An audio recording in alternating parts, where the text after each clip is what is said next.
Entre Café.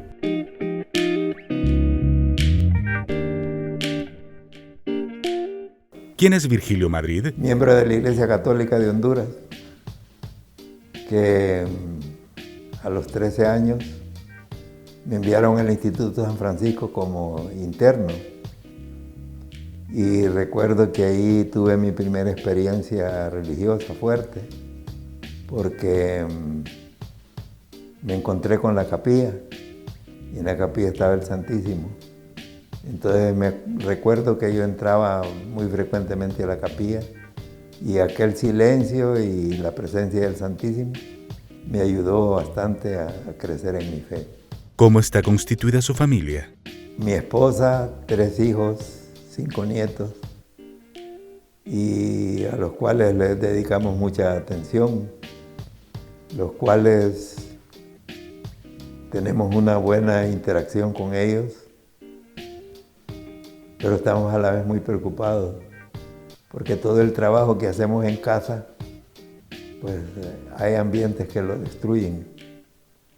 Y aunque hasta el momento no hemos tenido, especialmente con los nietos, no hemos tenido ninguna adversidad, pero sí no deja de preocuparme el hecho de que el ambiente en que les toca vivir es un ambiente muy difícil.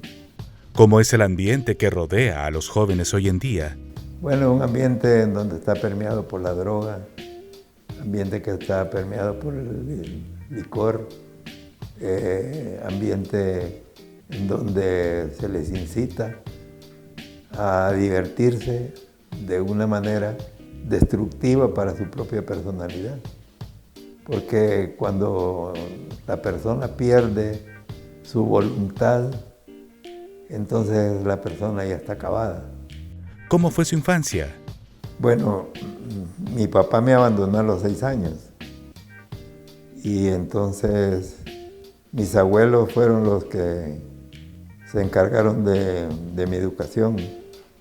Me dieron mucho amor, me dieron las oportunidades que yo necesité para poder formarme, y sobre todo recuerdo el amor de mi abuela. Por lo que yo digo que yo creo en el amor de Dios, por el amor que me dio mi abuela, porque el amor que ella me dio es lo más bello que he sentido en mi vida, y pienso pues que así es el amor de Dios. ¿Cómo es su relación con Dios? Mi relación con Dios, yo soy un hombre que voy todos los días a la Eucaristía.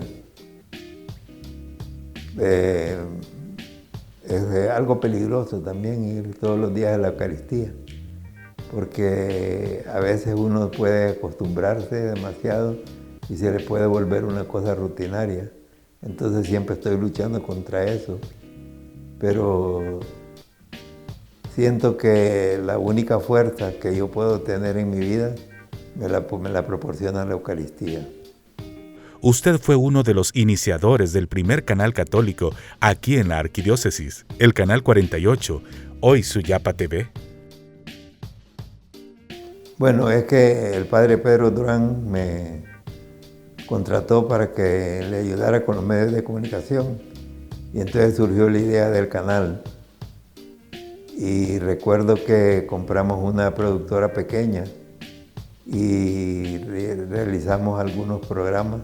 Deja el canal y le ofrecen la rectoría de la Universidad Católica. Cuando estábamos trabajando en eso del canal católico, me llamaron de la Universidad Católica. Entonces me pareció que el proyecto educativo de la universidad era más factible y más importante en el momento, porque la universidad tenía que surgir, y entonces me pasé para allá, para la universidad. Así es que perdí la pista del proyecto y me quedé hasta el momento en que se firmó el préstamo con el banco. ¿Qué ha significado ese proyecto de la Universidad Católica? Bueno, es algo inolvidable. Es inolvidable porque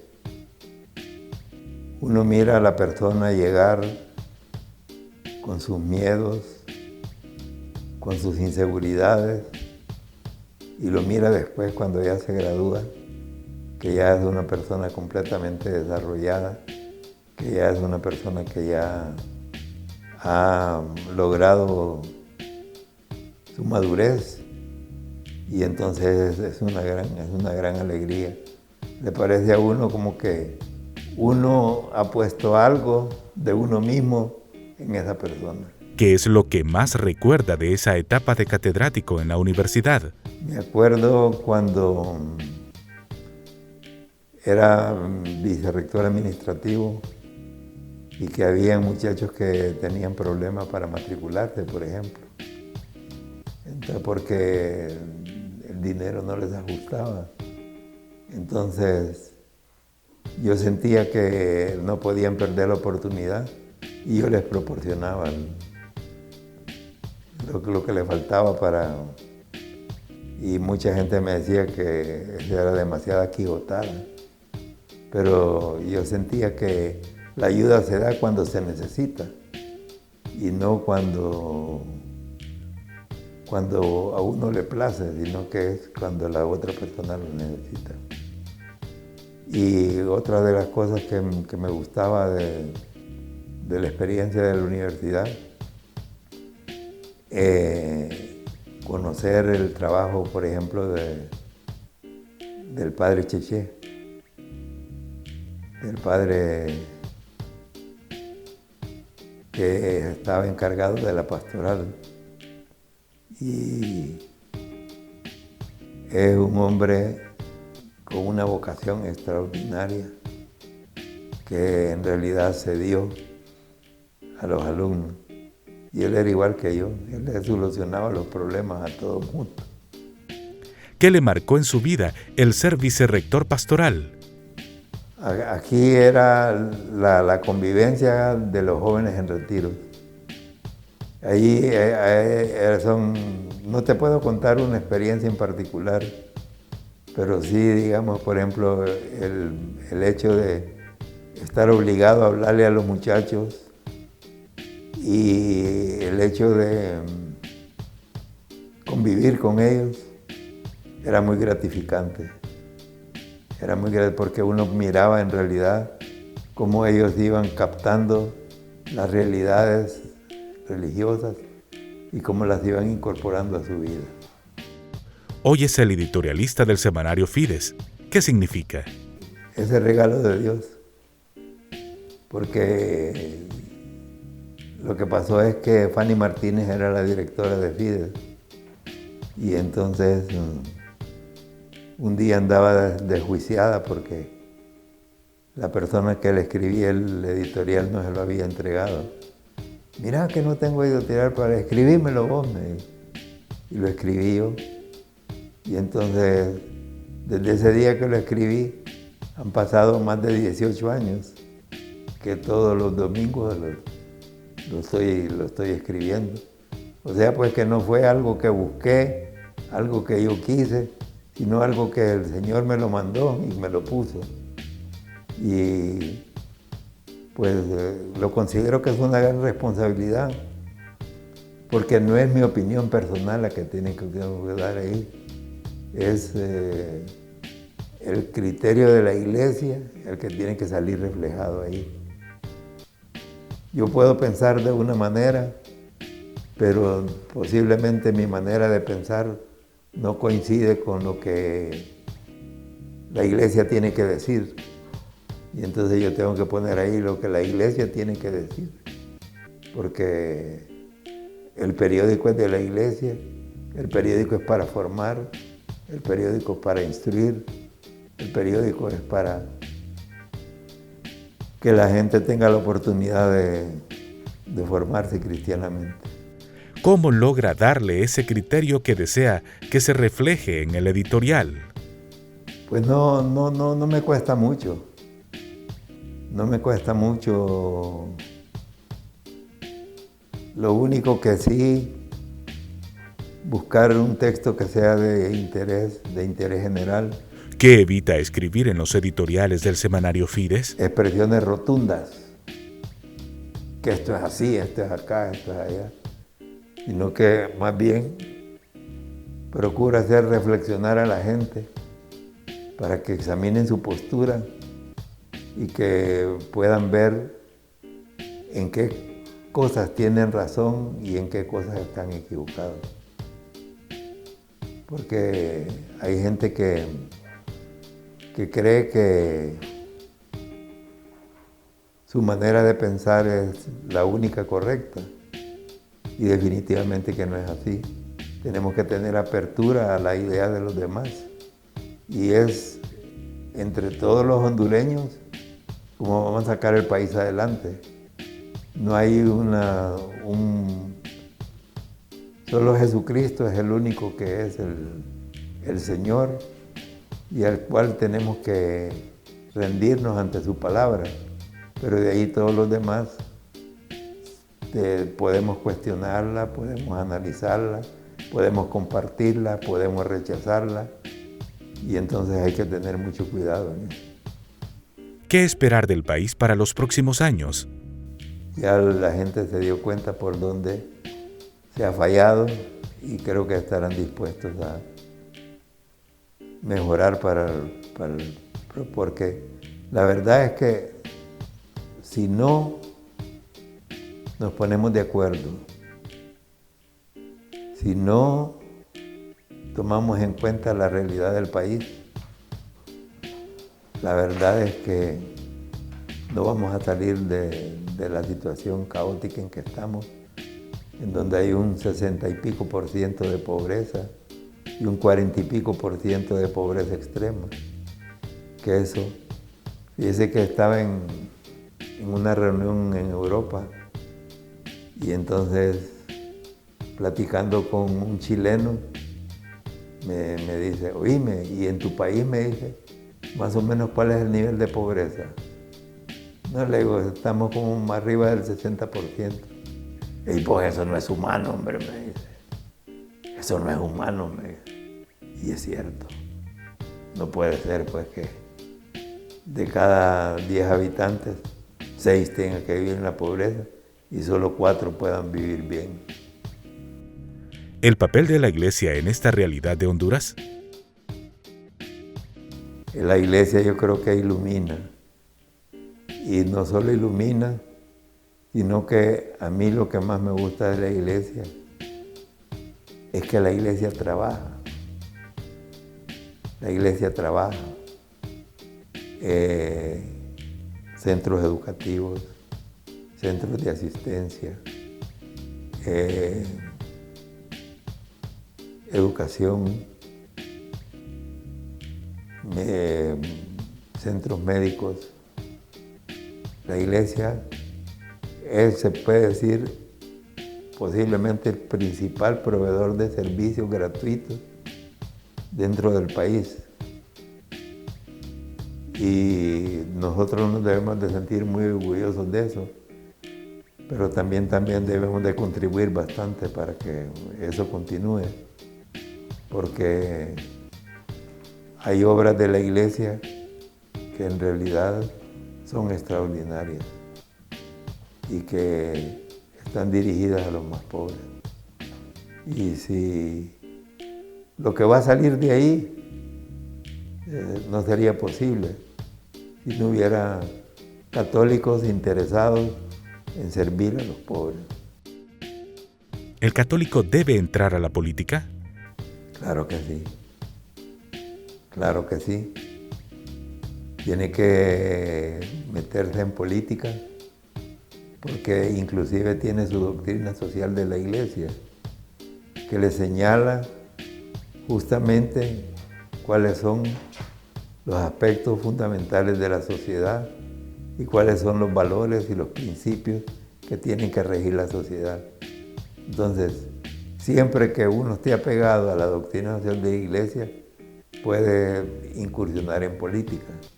Ahora, si ya uno quiere meterse en política para hacer su fortuna o cosas de esas, entonces no se puede meter en política. ¿Cuál es su caminar dentro de la Iglesia? Bueno, yo estuve en muchos movimientos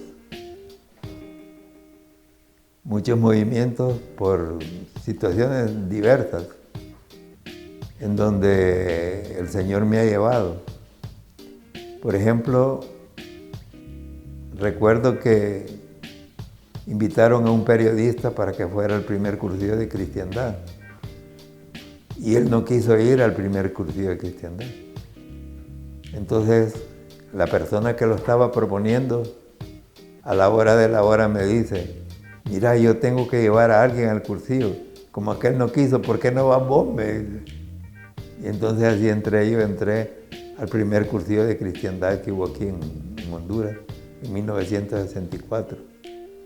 Me quedé trabajando en cursillos de cristiandad y estuve varios años trabajando en el secretariado de cursillos. Pero resultó de que había problemas en mi hogar porque yo le dedicaba bastante tiempo a los cursillos y poco tiempo a la casa. Entonces un padre amigo nuestro nos dijo: métanse al movimiento familiar cristiano, que el movimiento familiar cristiano van a trabajar los dos. Y con mi esposa entramos al movimiento familiar cristiano y estuvimos varios años en el movimiento familiar cristiano. Inclusive recuerdo que fuimos a encuentros internacionales de familia.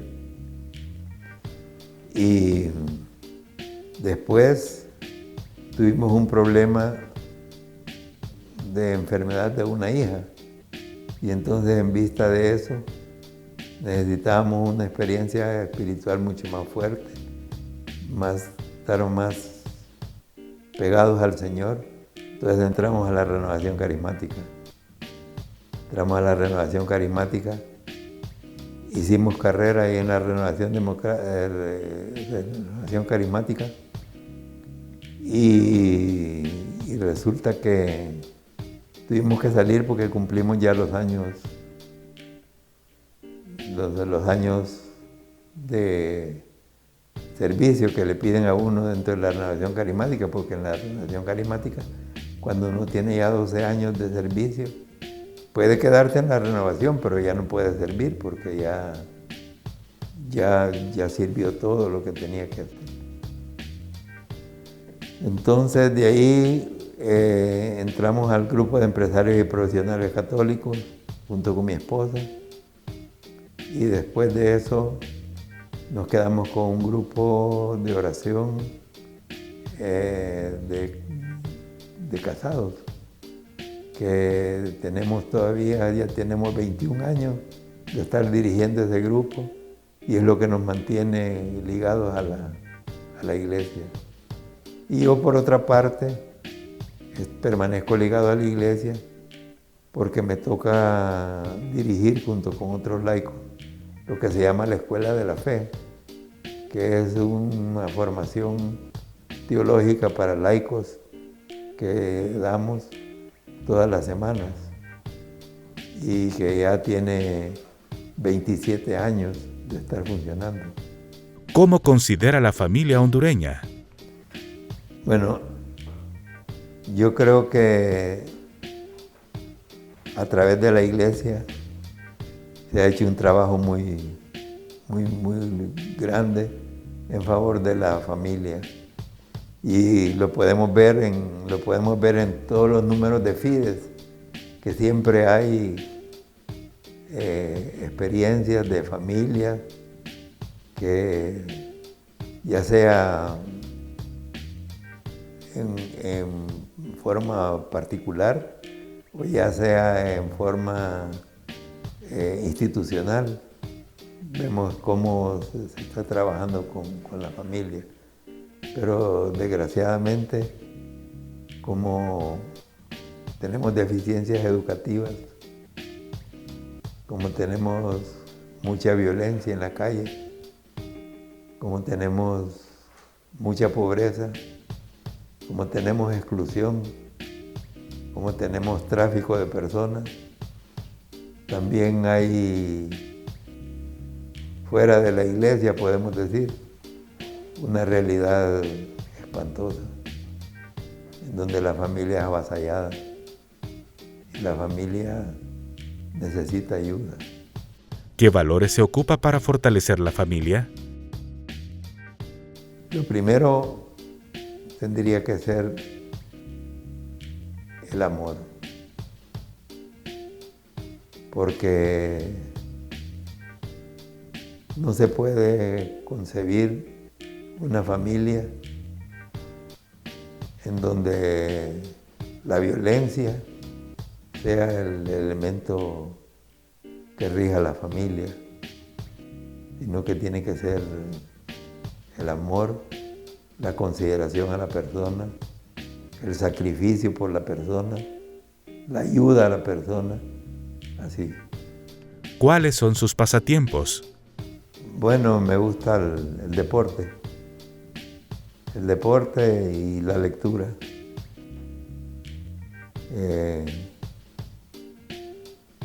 Me gusta estar enterado de la realidad nacional, de la realidad mundial y tratar de entender qué es lo que está pasando en el mundo. Me gusta mucho el pensamiento del Papa Francisco. Me parece que es algo realmente providencial que le haya llegado a regir la Iglesia, porque su pensamiento está de acuerdo con la realidad nuestra, que es una realidad en donde todos nosotros tenemos que abrirnos un poco hacia los más necesitados. ¿Cuál es la Honduras que sueña? Una donde todos nos podamos valer por nosotros mismos, que no tengamos que tener que sufrir indignidades humanas para poder subsistir, sino que cada quien tenga las oportunidades que se merece.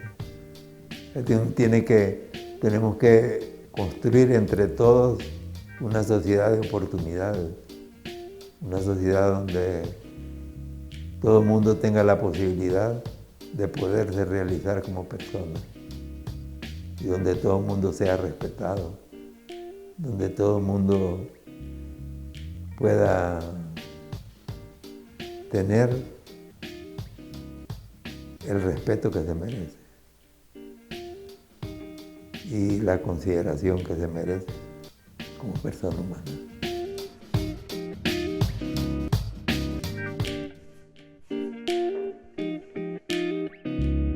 Entre Café